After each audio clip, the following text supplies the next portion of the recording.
talking out of my ass here a little bit because I'm not a scientist, okay? You're going to have the capability of having something that works at pace that we're not ready for. Welcome to the Risk Reward Show. Today it's AI, quantum, Berkshire Hathaway, Apple, tacos, Faraday's future, and our weekly market predictions. More stuff than you can shake a chicken taco at. So stick around. Hello, Mr. Summer. How are you? I guess only time will tell. I'm doing great, Mr. Petrucci. How are you doing? It's all about perspective, you know? It Reality is all about perspective. Yep. within one individual can be completely different than the reality of the person sitting right next to you. All you have to do is ride the New York subway to find out that answer. Let's talk about reality and a lack of it. I have grown increasingly angry, completely frustrated with everyone's dementia over AI and how every time I put in a search to Google or whatever search engine I'm using, AI comes up.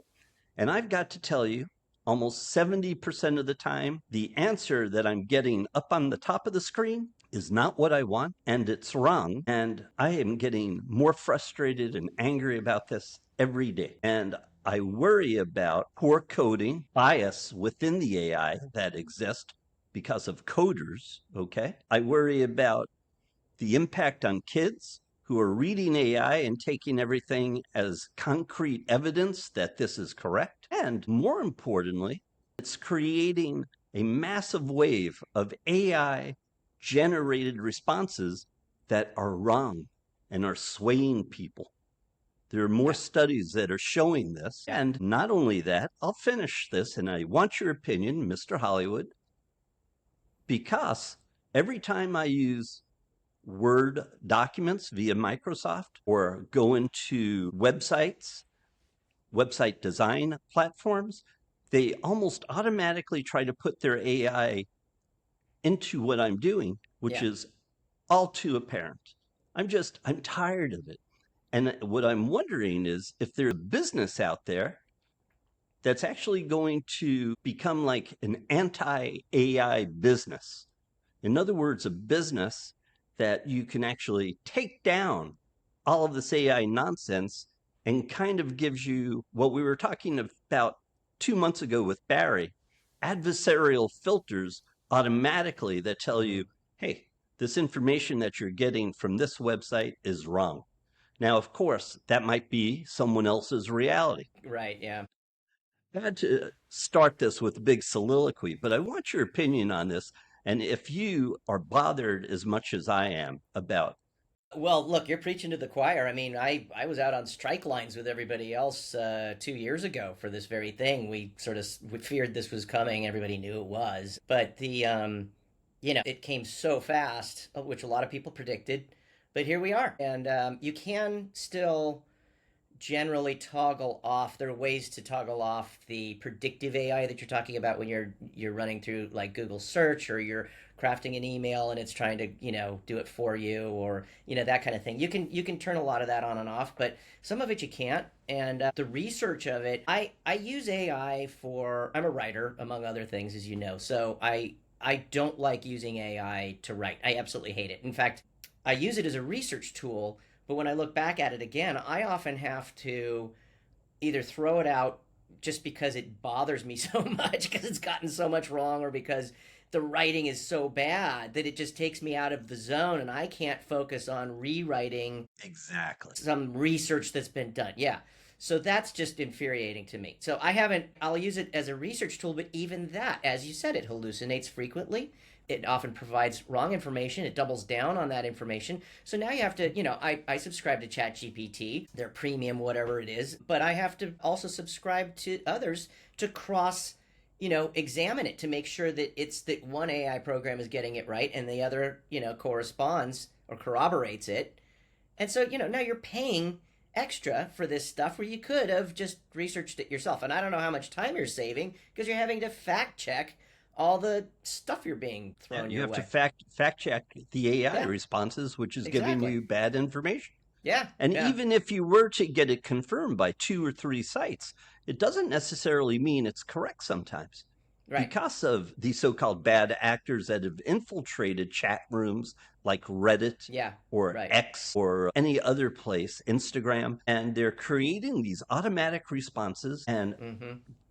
just generating its influencers probably love AI because it takes a lot of the burden away from them. They can probably Right. program some of their software and have, 10 responses to one video automatically, which spurs on traffic.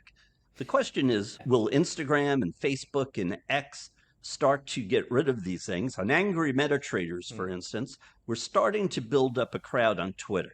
Okay, we have a lot of followers. And by the way, people follow us on the Risk Reward Show. Okay. But what I've noticed on Twitter recently is Shameless that is the word that comes to mind. what I'm getting are a lot of AI responses on Twitter now. I mean, I'm Yeah. glad I have Mm. followers and it builds social media That's traffic, interesting. but some of the followers I have, I know are bots Mm-hmm. Yeah. that Yeah. are basically liking everything I put up and reposting things we put up, I should say, Mm-hmm. on Angry MetaTraders. Mm-hmm. I've seen videos, and this is where I would be unbelievably crazy if I were in your shoes. I see videos now of people doing, for lack of a better word, film with Mm-hmm. actors they're creating on AI that looks legitimately real because of the pixel count they can now use. And they record someone's voice and they use a person's voice that's well known within the so-called actor or actress that is being used in their film. By the way, why don't they use Mm. the word actress anymore? Yeah, that started changing in the '70s, I think, and the '80s. Same with Miss versus Mrs. and Ms. Remember back in the Yeah, '70s, of it's course. all sort of yeah. And same thing with comedian and comedian.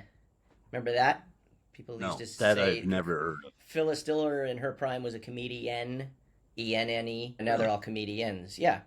When I was working on Pan Am as a writer, that was a show that it was took place during the Mad Men era. It was a little like Coffee, Tea, and Me, but with a spy element. And Oh, I remember. I remember some of that. remember Yeah, that show? I Yeah, did. yeah. Yeah, I did. So anyway, it was fun because we had all these advisors on staff and who worked for Pan Am back then, and we Mm, were instructed not instructed, but we had to. It couldn't be anachronistic. In other words, it had to feel right for the time. And for the time, you mm, didn't call them flight attendants; you called them stewardesses. mm. So we would refer to them as stewardesses in every script because that's what they were referred to back in the '60s. That's But gone since then. So I found myself. It was funny because you're going in every day and working with other writers in the writers' room, and you're talking about stewardesses, and we were going to create a thing for the season 2, which was a stew zoo, this whole thing. Anyway, it was great. But I found myself going to like dinner parties and just in my own private life, interacting with friends and referring to flight attendants as stewardesses. It became just this habit. And I wasn't doing it intentionally. And people started saying it. There were more than one person said, that's very sexist. And I'm like, what? Oh, right. They don't call them that anymore, do they? And it was like, how old are you? Oh, you work on that show. the craziness of semantics and the use of language here is phenomenal because why would the word flight attendant be more polite than the word steward, stewardess, steward? Because they Why? were originally, it comes from the shipping world, about 100 years ago. There were stewards who were the male people that would help you, and there were the stewardesses that were the female crew Mm. people. And so that just, once people started flying around in airplanes, it was stewards and stewardesses. And then for some reason in the '70s, people got all sort of their panties in a bunch, or that's the wrong reference. People got upset about that, and it's just along But with a what? lot of other social changes that changed. Yeah, but why is that a bad word? I don't know. I mean, seriously. What do they not use the word maid anymore? What would you call a maid? Is that impolite? Not that I have one or ever had one, No, you're right. I but mean, or a I butler. think you call them a housekeeper, I guess.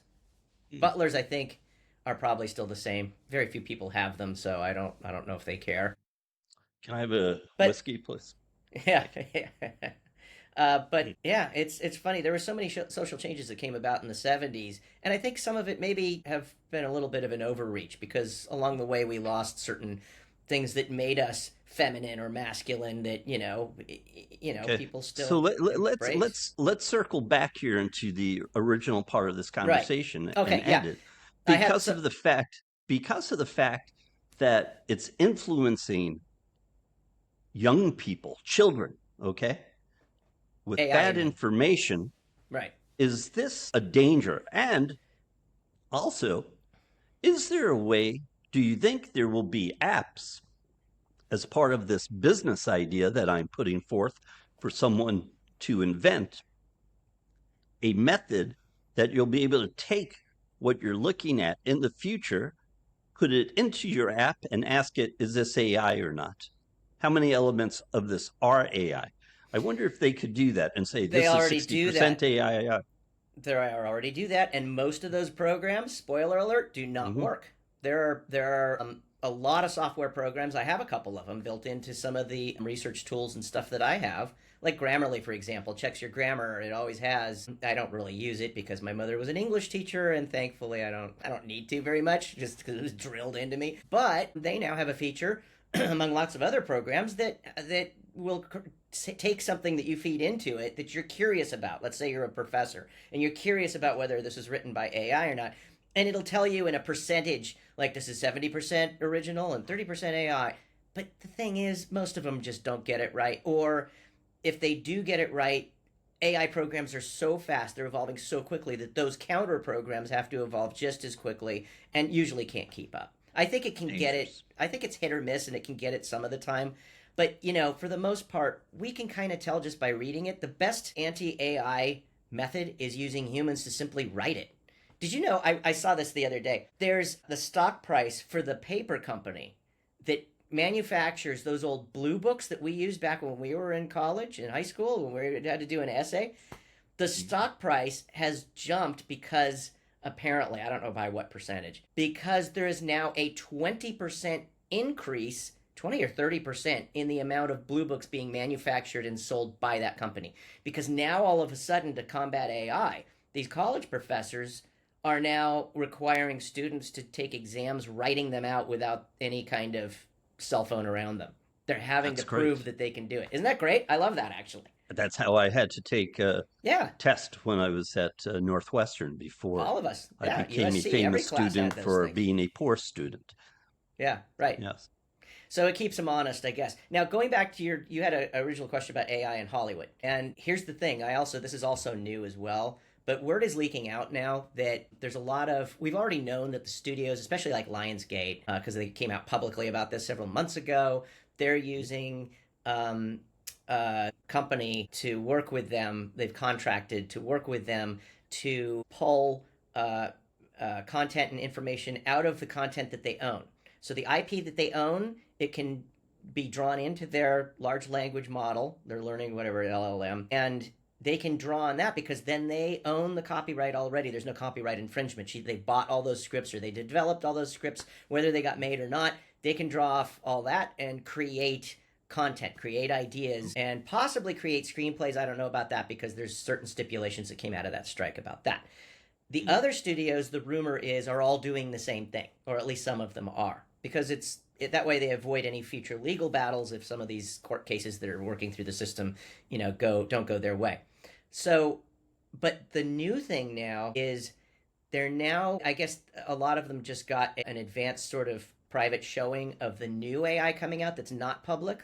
Like VO3 is a new public thing, came out last week. I think it's made by Google, and that's what you're referring to when you say it looks so photoreal, and the actions that these AI actors who can now speak at the same time, you can program that. It looks so realistic that it's hard to tell. Well, the new stuff that's being shown to these studios right now is like 10 times better, and they cannot tell the difference.